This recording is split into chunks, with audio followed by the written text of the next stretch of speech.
अस्सलाम वालेकुम दोस्तों। इस वीडियो में मैं आपको बताऊंगा कि डाटा रजिस्टर्स जो हैं उन्हें कैसे यूज़ किया जाता है। मिट्सुबिशी पीएलसी जो है इसमें डाटा रजिस्टर्स कितने होते हैं। मैं जो इसमें पीएलसी यूज़ कर रहा हूँ वो मेरे पास FX2N60MR है, लेकिन ये FX2N की टोटल सीरीज़ की जो है डाटा रजिस्टर्स की मैं बात कर रहा हूँ कि कैसे इसमें यूज़ करते हैं। इसमें टोटल 8000 जो डाटा रजिस्टर्स हैं उसमें कुछ जर्नल है और कुछ लैच हैं। जो स्पेशल डाटा रजिस्टर्स हैं वो 8000 से शुरू होते हैं, D8000 से स्टार्ट होते हैं। D8000 रजिस्टर्स हैं। नॉर्मल डाटा रजिस्टर्स जो हैं वो हमारे शुरू होते हैं D0 से लेकर D0 टू D199 तक। जो हमारे डाटा रजिस्टर्स हैं वो नॉर्मल डाटा रजिस्टर्स हैं। ये ऐसे डाटा रजिस्टर्स होते हैं कि जो कि पावर की शटडाउन के बाद अपनी वैल्यू छोड़ जाते हैं। ये एक एग्जांपल भी मैंने आपको यहाँ पे लिख के बताया कि data register D0 for example हमने एक कन्वेयर पर डाटा रजिस्टर्स एक सेंसर लगाया हुआ है। डाटा रजिस्टर D0 काउंटिंग कर रहा है, एक कन्वेयर है उस पर से बोतलें गुजर रही हैं। इस टाइम बोतल की वैल्यू 65 है, 65 बोतलें गुजर गई हैं इसने बताया, और अचानक पीएलसी की पावर ऑफ हो गई है। और जब पीएलसी की पावर हमने अगेन ऑफ ऑन की है तो डाटा रजिस्टर जो D0 की वैल्यू वो बैक टू जीरो वैल्यू हो गई है। और दिस टाइप जो डाटा रजिस्टर होता है इनको हम कहते हैं नॉर्मल डाटा रजिस्टर्स। इनमें डाटा जो खास अहमियत का डाटा हामिल नहीं होता वो उसके लिए हम यूज करते हैं D0 से D199। इसकी ये देखिए D0 टू D199। जो सेकंड टाइप है डाटा रजिस्टर्स की वो लैच बैकअप डाटा रजिस्टर्स हैं। ये डाटा रजिस्टर्स ऐसे होते हैं कि ये ऐसे डाटा रजिस्टर्स हैं, इनकी जो मैं आपको यहाँ पे लिख के बता देता हूँ, ये D200 से स्टार्ट होते हैं और D799 तक ये डाटा रजिस्टर जो हैं ये मेरे पास लैच डाटा रजिस्टर हैं जो अपनी वैल्यू नहीं छोड़ते। इसकी एग्जांपल ऐसे कि एक डाटा रजिस्टर D300 मैंने लगाया है एक कन्वेयर पर, और उस कन्वेयर पर बोतलें गुजर रही हैं। इस टाइम बोतलों की जो तादाद थी वो 89 थी, और अचानक पीएलसी की पावर ऑफ हो गई है, किसी भी वजह से बिजली चली गई या कोई भी मसला था। जब अगेन पीएलसी की पावर हमने ऑन किया तो D300 की जो वैल्यू थी, D300 डाटा रजिस्टर ने अगेन स्टार्ट जो वर्किंग की है अपनी पावर ऑफ प्रीवियस काउंटिंग 89 से शुरू की है कि इसने अपनी वैल्यू नहीं छोड़ी। D0 अपनी वैल्यू छोड़ गया लेकिन इसने अपनी वैल्यू नहीं छोड़ी, इसने वहीं से अपनी काउंटिंग अगेन स्टार्ट की। इस टाइप के जो डाटा रजिस्टर्स हैं इनको हम कहते हैं लैच बैकअप डाटा रजिस्टर्स। ये D200 से ये D7099 तक हैं। और स्पेशल जो डाटा रजिस्टर्स हैं वो D8000 से लेकर D8031 तक हैं। इनके मुख्तलिफ काम है। D8031 तक तो इसकी सीरीज में, लेकिन D81000 तक ये डाटा रजिस्टर्स हैं, इससे भी बढ़ जाती हैं सम स्पेशल वर्क के लिए, फ्लैग ETC। ये पीएलसी को ऑन ऑफ करने के लिए मुख्तलिफ इनके मकासद होते हैं। तो अब आइए चलते हैं प्रोग्राम की तरफ। ये मेरा GXWorks 2 है, GXWorks 2 मेरे पास है। तो इसमें मैं आपको डाटा रजिस्टर्स जो हैं वो यूज़ करके दिखाता हूँ। अब मैं एक डाटा रजिस्टर्स पर इंक्रीमेंट करवाता हूँ कि इनका क्या मकसद है। ये एक मैं लेता हूँ LDPX0, ये एक राइजिंग एज होगी, इससे मैं इंक्रीमेंट करवाता हूँ D0 पर। D0 मैंने आपको बताया कि ये जर्नल डाटा रजिस्टर्स है, ये नॉर्मल डाटा रजिस्टर्स हैं। और LDPX1 से मैं डिक्रीमेंट करवाता हूँ D0 पर, ठीक है। और ये राइजिंग एज यूज करने का क्या मकसद है ये भी मैं आपको बता देता हूँ। LDPX2 से मैं करवाता हूँ इंक्रीमेंट D100 पर, और LDPX3 से डिक्रीमेंट करवाता हूँ डिक्रीमेंट D100 पर।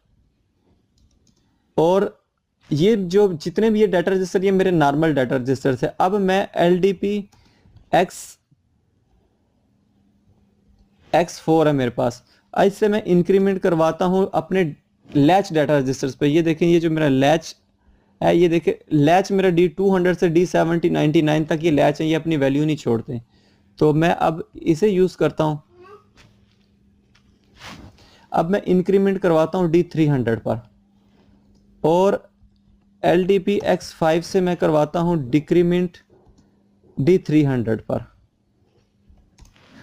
ये अब मैंने डिफरेंट डाटा रजिस्टर्स लगाए हैं और अगर आप फॉर एग्जांपल सबको एक ही वक्त में रीसेट भी करवाना चाहते हैं तो उसके लिए भी मैं यहाँ पे एक कमांड लगा देता हूँ LDX6Z रीसेट D02, जितने तक आपने D400 तक के डाटा रजिस्टर मैंने रीसेट करवाने हैं। तो ये मैंने लिख दिया, F4 प्रेस करता हूँ और इस प्रोग्राम को मैं PLC में डाउनलोड कर देता हूँ और इसे मैं एग्जीक्यूट कर देता हूँ।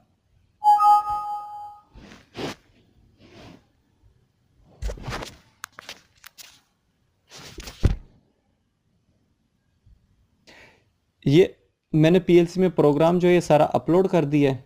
तो अब ये डाउनलोड कर दिया। अब इसकी मैं सिमुलेशन स्टार्ट करता हूँ। F3 से इसकी सिमुलेशन स्टार्ट हो गई है।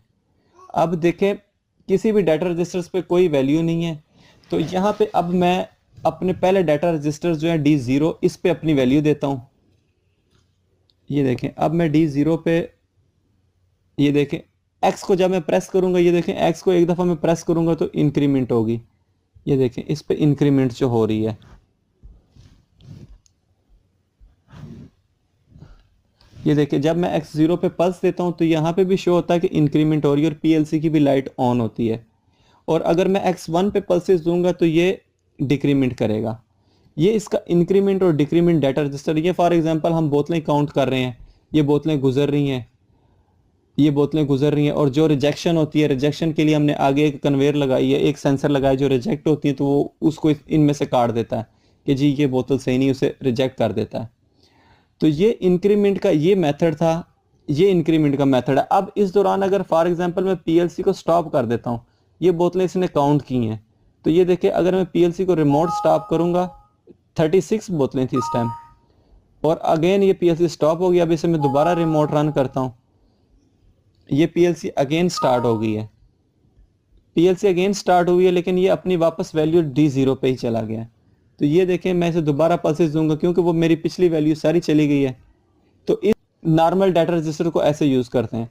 और अगर आप इंक्रीमेंट डिक्रीमेंट के अलावा आप इन पे पल्सेस देंगे, ये देखें X2 पे अगर मैं पल्सेस दूंगा तो कितनी स्पीड से वैल्यू, कोई पता नहीं चला कि कितनी पल्सेस आई, क्या हुआ, क्योंकि बड़ी स्पीड से गुजर गई हैं।